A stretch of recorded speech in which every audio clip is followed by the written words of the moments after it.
Those who cherish freedom respect the freedom of others, and thus freedom brings peace. This is according to President Yoon Suk Yeol while addressing a joint session of the US Congress on Thursday, local time. So what was the gist of his address? What has been the overall response to his address?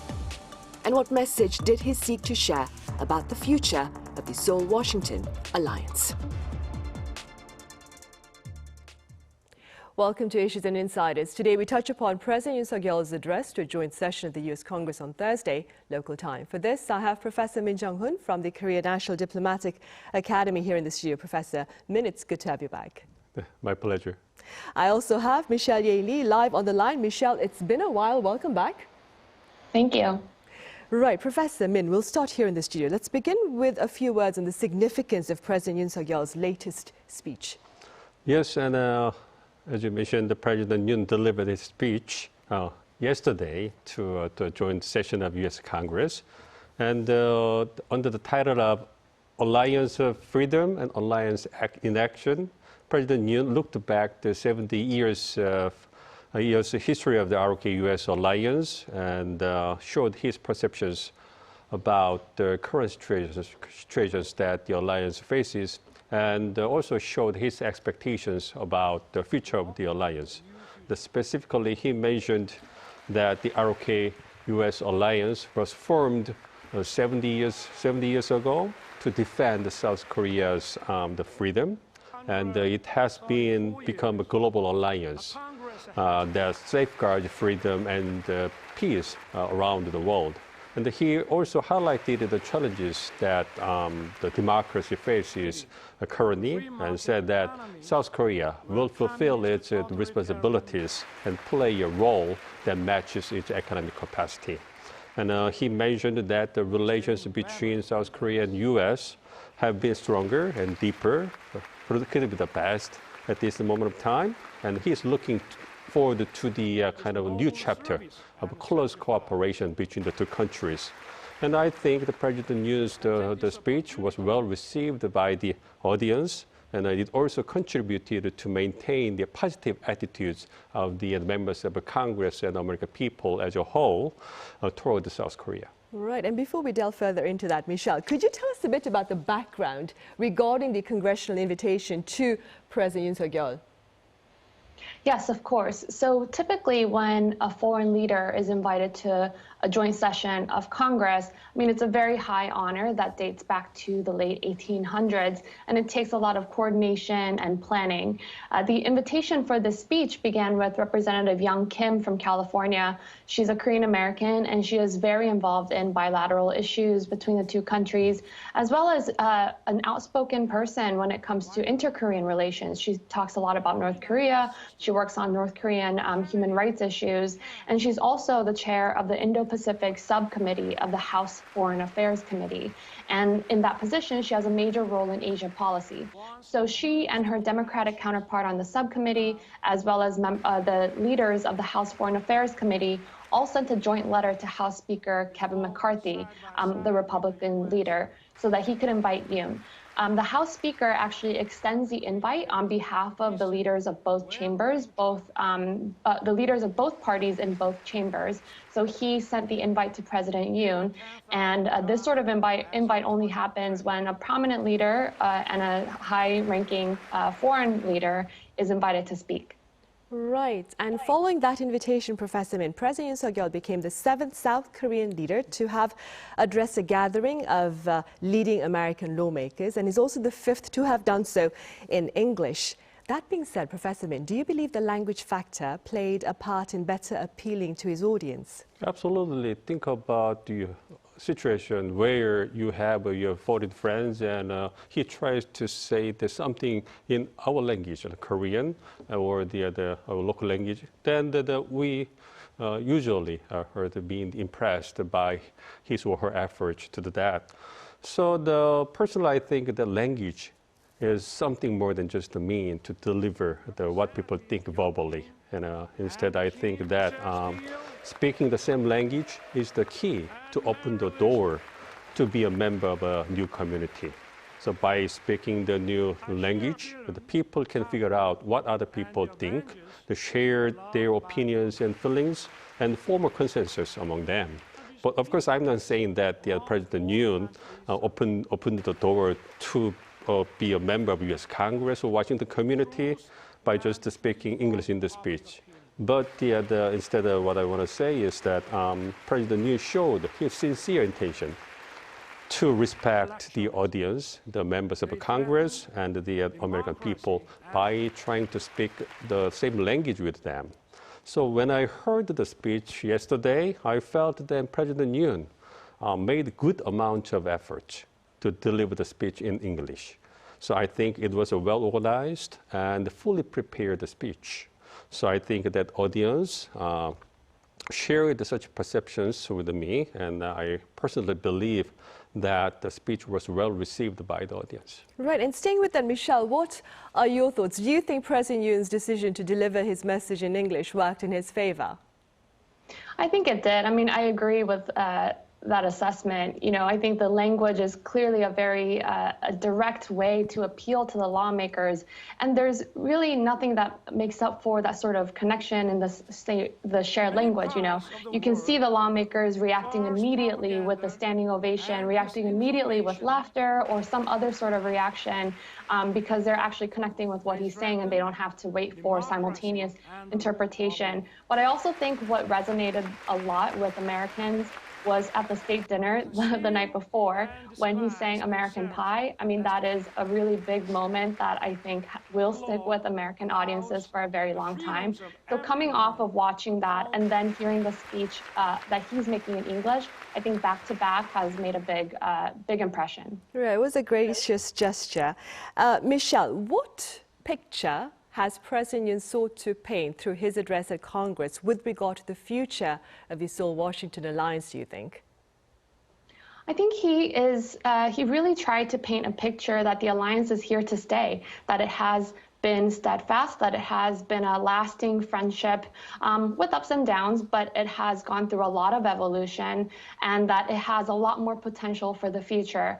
You know, I took note of his comments about North Korea, and this is obviously a shared challenge that the United States faces along with South Korea. They are both countries are deeply invested in how the North Korea problem shakes out. He spoke about the U.S., Japan, South Korean trilateral cooperation. That's of a huge interest to the United States and a really big effort that the Biden administration wants to continue in the future for shared geopolitical challenges such as China and other issues. And I think it's also important that he talked about the rising influence of Korean Americans in America. I mean, Korean Americans have really gained a lot of significance in in American media, in Americans' understanding of what Korea is. And it's a really modern picture of what the U.S.-Korean alliance could look like. I mean, he talked about Blackpink, BTS. There was a new Netflix announcement this week. And he also talked about shared challenges with democracy, with polarization. I think this message must have resonated a lot with members of Congress, given the attack on the Capitol on January 6th in 2021. They're very familiar with the way that democracy is facing challenges in America and how both countries can try to work on that together and separate at the same time. So I think it was a very forward-looking message, as well as a message about the shared challenges that the two countries face right now.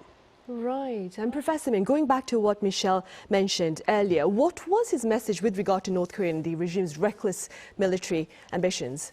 Yes, regarding North Korea, President Yoon showed the very firm stances and opinions about North Korean problems in the speech. First, he described North Korea's nuclear program and missile provocations as a serious military threat to the peace on the Korean Peninsula, and he mentioned that his administration or government would strongly respond to North Korea's provocations. And he also mentioned that he and President Biden agreed to strengthen the U.S. nuclear commitment to South Korea, like the extended deterrence. And South Korea, U.S., Japan trilateral cooperation will speed up to counter increasing North Korea's provocations.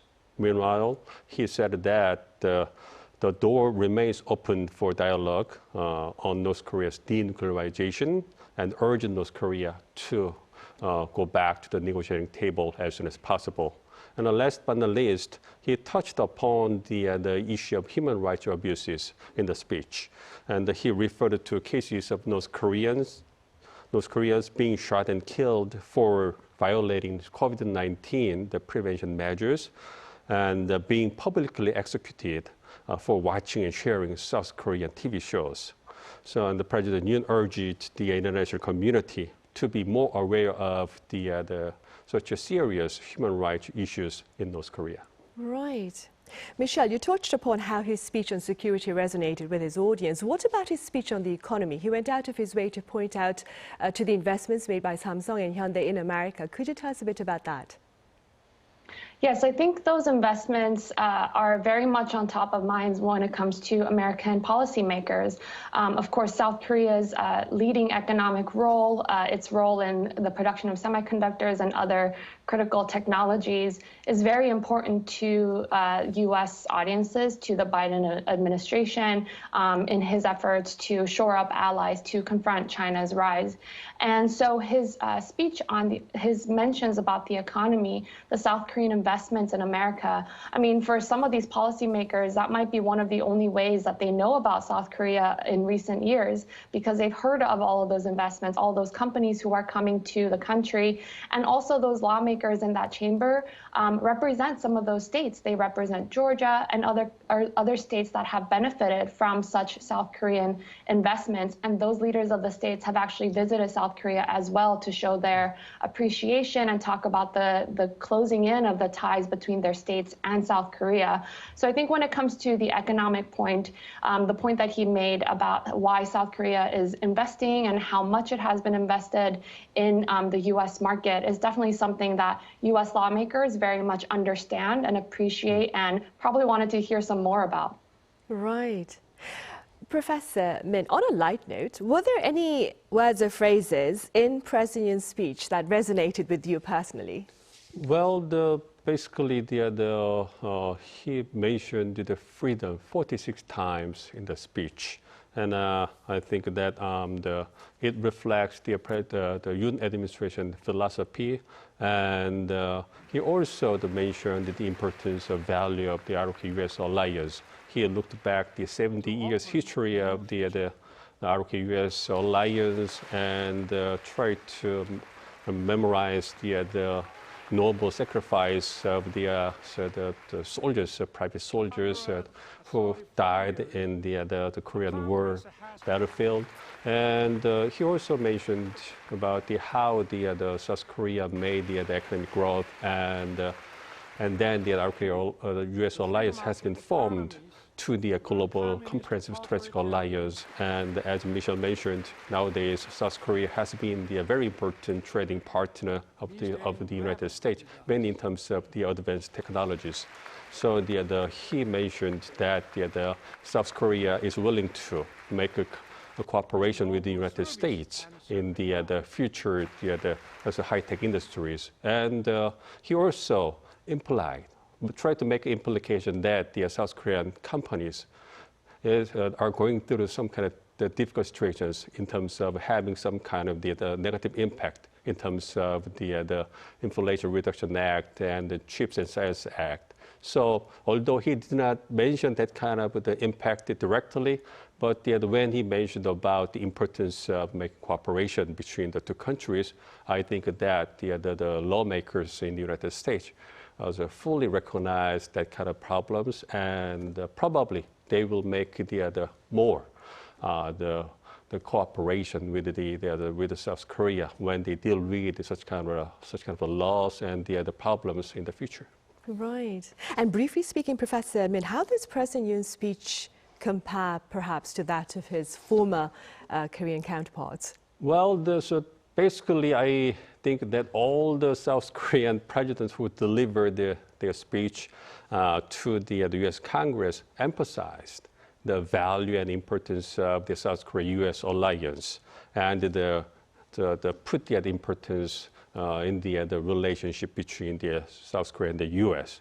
Of course, there could be some differences in the speeches if we go into details, But I think all of them wanted to deliver the message to the audience that the alliance is the cornerstone of the South Korean security, and the South Korea want to enhance its cooperation with the United States. Of course, it has been true that U.S. is the #1 trading partner and the security the counterpart for the South Korea.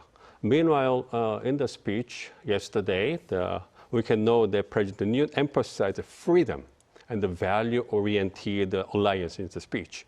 That shows the changing characteristics of the alliance in the 21st century. And President Yoon emphasized that his government would work together with the United States to preserve and promote such universal value like the freedom, rule by law, and other things, and fulfill its the responsibilities and to achieve the peace and prosperity around the world. And it shows that the alliance is going through kind of the transformation into like the comprehensive strategic alliance, which means that the alliance is going beyond the Korean Peninsula and trying to make an important role in terms of the maintaining peace and prosperity around the Indo-Pacific and possibly in the globe. Right, hopefully. Michelle, meanwhile, could you tell us a bit about the other notable foreign leaders who addressed the U.S. Congress in joint meetings, including, of course, Ukrainian President Volodymyr Zelensky, who was given a standing ovation? Yes, as I mentioned, this is a custom that dates to the 1800s and a high honor for typically friends of the United States, allies of the United States, people who have messages that the United States lawmakers would appreciate and want to hear from and would affect their thinking on U.S. policy. It's a very high honor. And notably, as you mentioned, Ukrainian President Volodymyr Zelensky came to speak at the joint session. It was very moving. He is a compelling speaker as a former actor, and of course, the U.S. lawmakers wanted to hear from him. They appreciated his speech, and they're very invested in what he had to say. So there was a really uproarious support for his message there. Some of the other leaders who have spoken in the past to Congress include Pope Francis, the Catholic Pope from Rome, the NATO Secretary General Stoltenberg, French President Macron, Japanese former Prime Minister Shinzo Abe, Israeli Prime Minister Netanyahu have all addressed the joint sessions as well. Right. Professor, we have a bit of time left, I believe, and that being said, let's touch upon a bit on the details of the joint press conference by President Yoon and President Biden following their summit on Wednesday. Do you see the Washington Declaration as serving to perhaps allay regional fears here on the peninsula regarding Pyongyang's nuclear weapons ambitions? Well, basically, I think that the two leaders agreed to substantially strengthen the extended deterrence through the Washington Declaration, the summit. So first, the nuclear consultative group will be created to periodically talk about the extended deterrence, and the delegation of the two countries are likely to meet about 3 or 4 times a year. It's a very often meeting by the two government officials. And it is also stipulated that South Korea will actively participate in the process that U.S. plans and implements its nuclear capabilities against North Korea's nuclear and missile provocations and threats. In addition, U.S. strategic assets, such as nuclear submarines and bombers, will be deployed regularly to the Korean Peninsula. It is sending a strong message to Pyongyang that it will face immediate and decisive countermeasures by the United States and South Korea if it uses its nuclear weapons. And North Korea, the Pyongyang, got the serious fears about the deployment of the strategic asset because they can't detect such kind of strategic assets approaching to their territory, because their radar cannot detect such kind of strategic assets approaches or something like that. So they are completely blank in terms of defending themselves if the U.S. deploys the strategic assets to the Korean Peninsula. That's the main reason why the Pyongyang always strongly responded to the South Korea-U.S. the joint military exercises, and especially when the strategic assets are approaching to the Korean Peninsula to join the drills. So, and in addition,